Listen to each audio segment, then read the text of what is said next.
Hello guys, this is Ekomoto Vlog kung saan mag-rides tayo going to Ilocosur. So binabaybay natin tong daan na to. Dito yan sa Agoo, La Union. So umagang umaga to guys. Ayan, so makikita nyo guys, dito ako dadaan sa kanan. Dahil merong malaking truck dyan, kaya kailangan ko overtake. At kailangan kong dumaan dito para malampasan ko sila. So makikita nyo guys, napakahaba yung truck na yan. Ayan. So, babalik ako sa gitna ng kalsada at dito na yung malulusutan ko yung tricycle dito. At kung makita nyo sa kaliwa ko ay maraming sasakyan at biglang may tatawid na SUV na red. So, sumalpok tayo dyan guys na hindi ko alam at hindi natin alam na pangyayari, na ganyang mangyayari sa araw na yan. Kasi na blind spot ako at na blind spot din siya. Kung makita nyo may dumaan na mga sasakyan dun sa mga galing sa SUV. So, hindi ko siya nakita na tatawid siya. Hindi kasi niya nakita eh. Ha?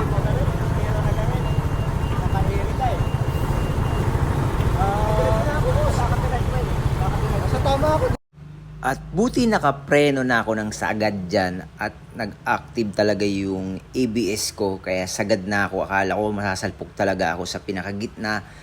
Pero sagad na naabutan ko pa rin siya dahil mabagal yung pagtawid ng SUV. Pero hindi ko alam kung sino may kasalanan, ako ba o siya. Kaya nangyari yan guys.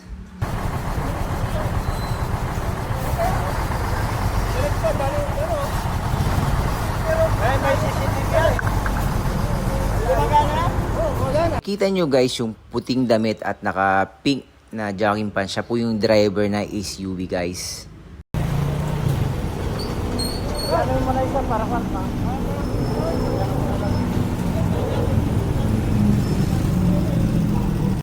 So may kasama ako dyan si MG Moto TV. Binalikan niya ako kasi sabi niya hindi na daw ako sumusunod sa kanya. So inisip niya na rin na baka mayroong mangyari sa akin. Kaya binalikan niya ako. So yan yung kulay na black na parating sa akin yan, si MG Moto TV.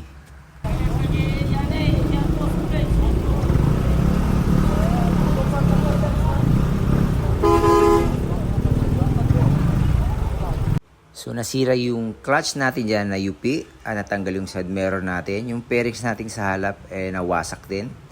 Pati yung handlebar natin ay na UP.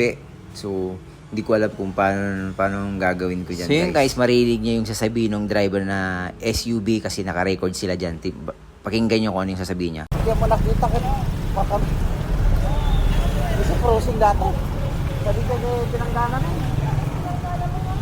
Ako mga midilo, kumuha kami. So sinasabi niya dahil cruising daw, bakit hindi daw ko siya nakita. Kaya siya pumasok dahil wala siya daw siya nakita. Wala talaga siya makikita niya guys kasi na blind spot siya kasi may dumaan sa harapan niya na ilang sasakyan. Kaya tumawid siya. Pero sana hindi muna siya tumawid kasi wala siyang nakita na parating. Hindi niya iniisip na baka doon sa malayo na yun may parating. Dapat bago siya tumawid, dapat kinirin niya muna yung daan kung may parating or wala. Kung titignan nyo guys, yung daan dyan naka-solid line. So, ibig sabihin nasa right of way ako. Kaso, tawiran nga, hindi ko alam kung talagang intersection yan kasi wala naman nakalagay ng markings.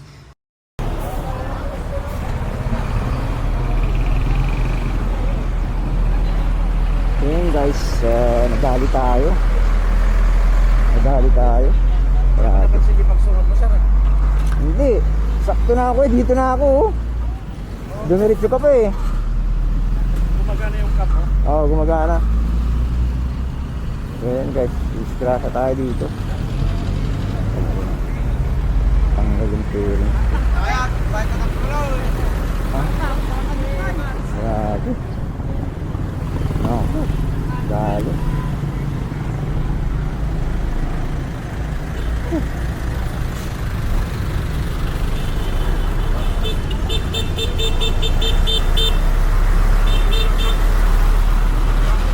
Okay lang sir.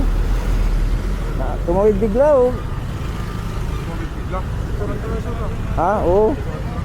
Ha? Tama yung pairings ko. Pairings. Ayun oh. Problema ko.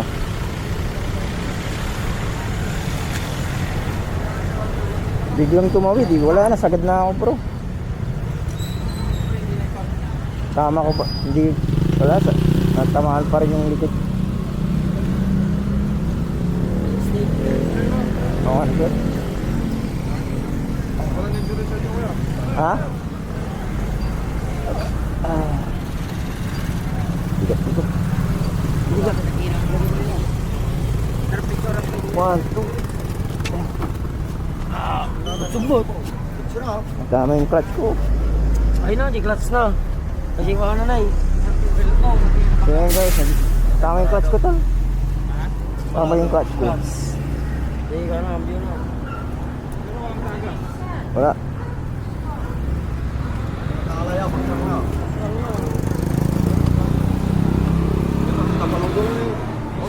Parang may tama yung ano mo. Ito oh. Yung Pasok. Tumangkeng. hindi. Wala, wala. Wala.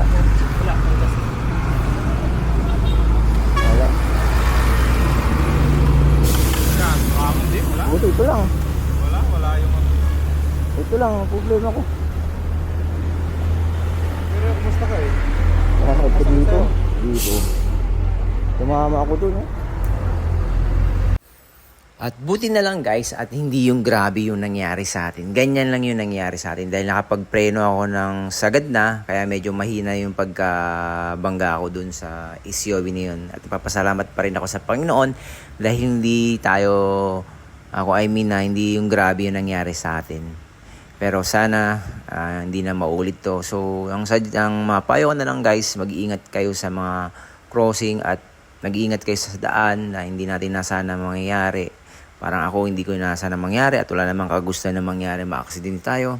Kaya sa lahat ng mga riders dyan, mag-ingat-ingat kayo sa daan. So paano guys, na hanggang dito na lang yung video natin. Kasi after nito, pupunta na kami ng police station para doon ay mag-usap-usap. So mahaba-haba na to guys, hindi ko na sasabihin yung detalye niya. Pero okay naman lahat. So napagsunduan naman na lahat na naayos. So in goods guys. At marami pong salamat for watching our vlog at ang pangyayari natin. Marami pong salamat po. So mag-ingat kayo lagi guys. Yes sir.